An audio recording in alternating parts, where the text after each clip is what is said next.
कि ललन सिंह को केंद्रीय मंत्रिमंडल में प्रधानमंत्री नरेंद्र मोदी शामिल नहीं करेंगे।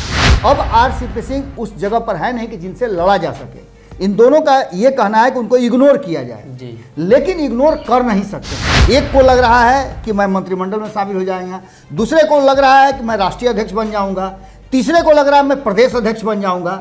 यानी सबकी अपनी अपनी कहानी है। आरसीपी सिंह एक बार फिर से केंद्र में जा सकते हैं, राज्यसभा जा सकते हैं, और बदले में वो क्या करेंगे तो निश्चित रूप से जदयू को खंड खंड विखंडित करेंगे। नमस्कार, भारत लाइव देख रहे हैं आप, और ये रातों रात है जहां हम अक्सर बिहार की उन सियासी घटनाओं पर चर्चा करते हैं जो पिछले दिनों घटी होती है। आने वाले दिनों में उसका परिणाम बिहार की राजनीति पर दिखाई पड़ता है। एक बार फिर से आरसीपी सिंह को लेकर बिहार में काफ़ी चर्चा तेज हो गई है। हालांकि जदयू से वो आउट हो चुके हैं। अब जदयू में उनके लिए 1% भी संभावना नहीं बची हुई है। जब पार्टी के प्रवक्ता ने उनके खिलाफ बोल दिया तो स्पष्ट है कि पार्टी का शीर्ष नेतृत्व ही ये सारी चीज़ें ड्राफ्ट कर रहा है, और ऐसे में ड्राफ्टिंग कमेटी के द्वारा जो ड्राफ्ट करके निकलता है, प्रवक्ता को उसी लाइन पे बोलना होता है। बाबा के साथ चर्चा करेंगे कि आने वाले दिनों में जनता दल यूनाइटेड से आरसीपी सिंह बाहर हैं, क्या आरसीपी सिंह के पास वैसी चीज़ें हैं जो जदयू में एक बार फिर से हंगामा खड़ा कर सकता है। सनी, आपको याद होगा कि कल आपकी तबीयत खराब होने के बाद हम लोगों ने रातों रात जो किया था वो टेलीफोनिक किया था। उसमें हम लोगों ने कहा था कि नीतीश कुमार के खेमे में बेचैनी बढ़ गई है। आरसीपी क्या प्लानिंग लेकर के आए हैं, इस बेचैनी का प्रकटीकरण बहुत जल्दी आपको देखने को मिलेगा।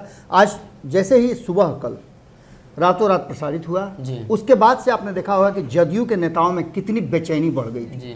धड़ाधड़ बयान आने लगे थे, और बयानों में आरसीपी के प्रति जो तलखियां थी वो स्पष्ट कर रही थी कि कहीं ना कहीं जदयू के भीतर आरसीपी को लेकर के अब एक अलग तरह का द्वंद्व छिड़ा हुआ है। आरसीपी सिंह क्या करेंगे, क्योंकि आरसीपी सिंह, हम बार बार इस बात को कह रहे हैं, न तो उनकी उम्र हुई है ज़्यादा, और न उन्होंने राजनीति से अपने आप को अलग कर लिया, न वो कोई पार्टी बनाने जा रहे हैं। इस सारी बातें जो चल रही हैं वो भ्रामक बातें हैं। जॉर्ज फर्नांडिस की तरह वो बेड पर भी नहीं है, जॉर्ज फर्नांडिस की तरह वो कमज़ोर भी नहीं है।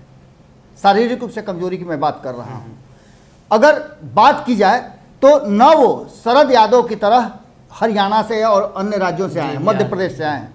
इन सारी बातों को लेकर के जो चीज़ें सामने आ रही हैं वो स्पष्ट कर रही हैं कि कहीं ना कहीं आरसीपी सिंह को उस्का करके, उनको हिला डुला करके चेक करना चाहती है कि आखिर उनका प्लान क्या है, और यही कारण है कि बेचैनी बढ़ गई है।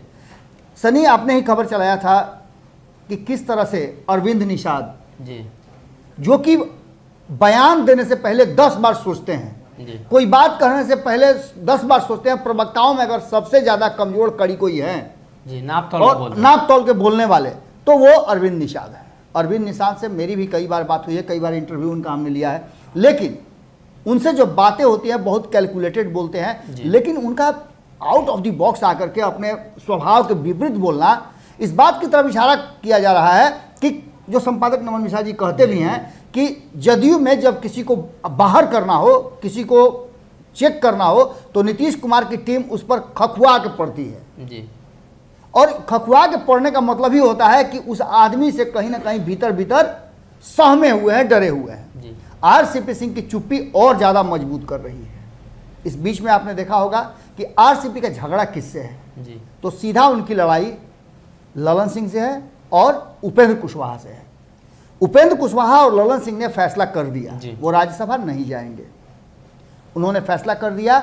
लगातार ये हवाला दे करके लगातार उपेंद्र कुशवाहा कहते थे कि अब काहे मंत्री परिषद में बने हुए हैं, अब क्यों नहीं इस्तीफा दे रहे हैं।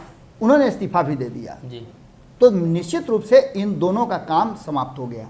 अब इन दोनों के किसी भी शब्द को बोलना या आरसीपी पर हमला करना कहीं से भी अब पार्टी के आइडियोलॉजी के तरह नहीं आता है, क्योंकि अब आरसीपी सिंह उस जगह पर है नहीं कि जिनसे लड़ा जा सके। इन दोनों का ये कहना है कि उनको इग्नोर किया जाए, लेकिन इग्नोर कर नहीं सकते हैं। उसके लिए नई टीम तैयार की गई है, और नई टीम में आपने देखा होगा अशोक चौधरी भी सामने आ गए हैं। अशोक चौधरी भी आरसीपी सिंह को क्या कह रहे हैं, इसके पीछे बहुत पुरानी अदावत है।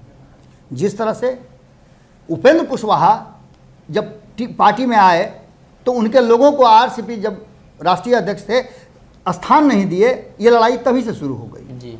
दूसरा सबसे महत्वपूर्ण बात कि जब अध्यक्ष बने ललन सिंह और आरसीपी सिंह का उनसे बड़ा कार्यक्रम हो गया, ये भी एक बात हम आकलन की बात कर रहे हैं और जिसको लेकर के चर्चाएं होती हैं। जदयू के भी कई नेता हैं जो भीतर इस बात की चर्चा करते हैं। जी जी। दूसरा सबसे महत्वपूर्ण बात कि आरसीपी सिंह ईबीसी जो वोट है नीतीश कुमार का, उस वोट में सेंधमारी न कर दें, इसके लिए भी बहुत बड़ी जो ये टीम बनाई गई है, जिसमें अरविंद निषाद है, अशोक चौधरी हैं और बहुत सारे नेता अब आने वाले हैं, लाइन अभी लगेगी। इसमें आप देखिए संजय झा कुछ नहीं बोलेंगे, अब ललन सिंह नहीं बोलेंगे, उपेंद्र कुशवाहा बोलना बंद करेंगे, नीतीश कुमार तो इस पर चुप्पी ही साध लिए हैं। लेकिन इन सब के बीच में जो बेचैनी बढ़ी हुई है वो साफ इशारा कर रही है कि कहीं ना कहीं आपने देखा होगा कि अभी विजेंद्र यादव इस पर बात कर रहे थे। विजेंद्र यादव ने बहुत नपे तुले शब्दों में बात किया था।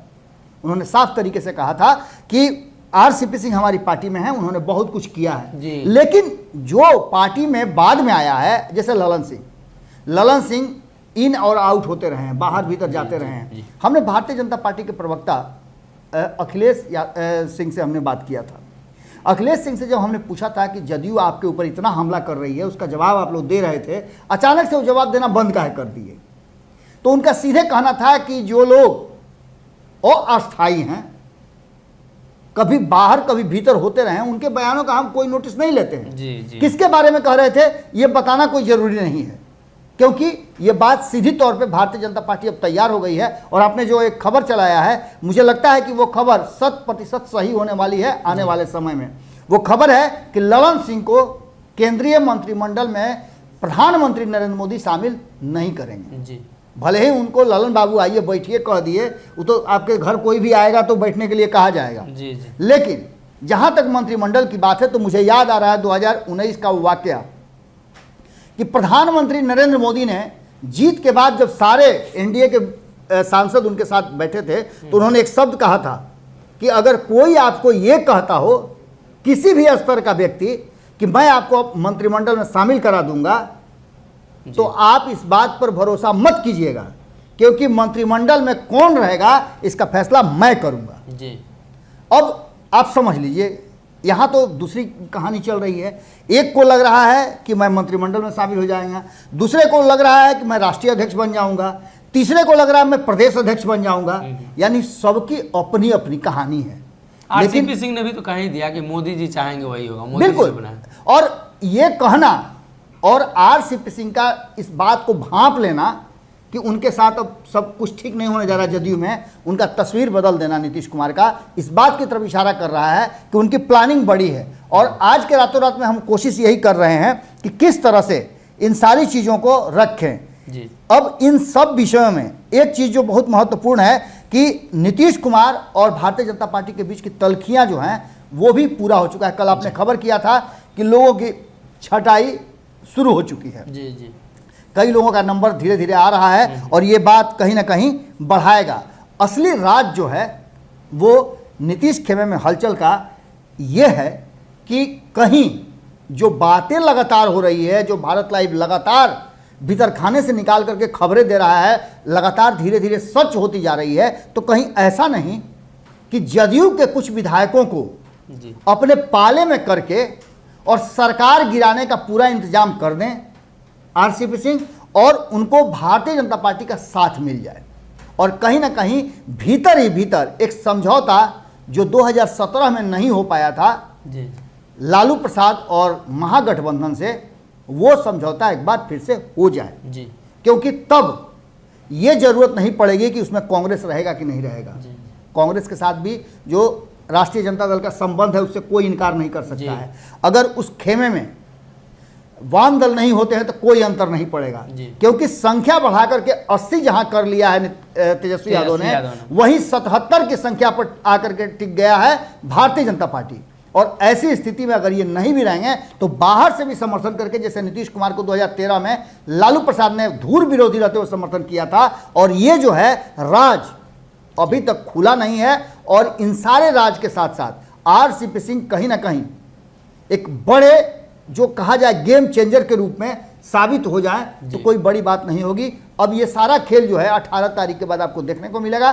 सदन की कार्रवाई शुरू होगी, 18 तारीख को राष्ट्रपति का चुनाव है और 21 तारीख को परिणाम आएगा। नए राष्ट्रपति, हमने पहले भी बताया सनी, आपको भी याद होगा कि 4 सीटें अभी भी राष्ट्रपति के मनोनयन वाली खाली है। जी।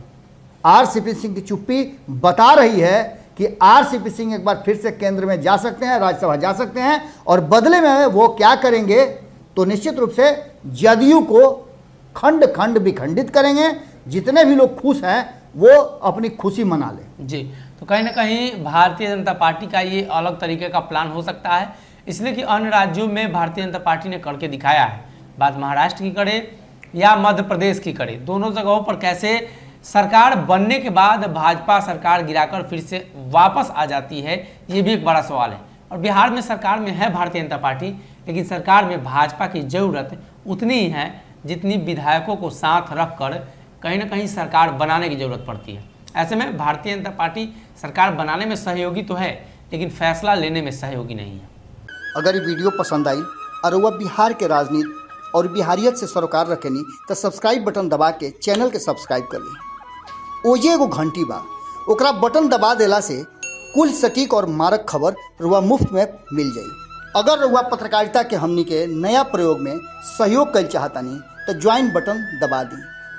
पेटीएम नंबर नोट कर ली 9386816700। धन्यवाद।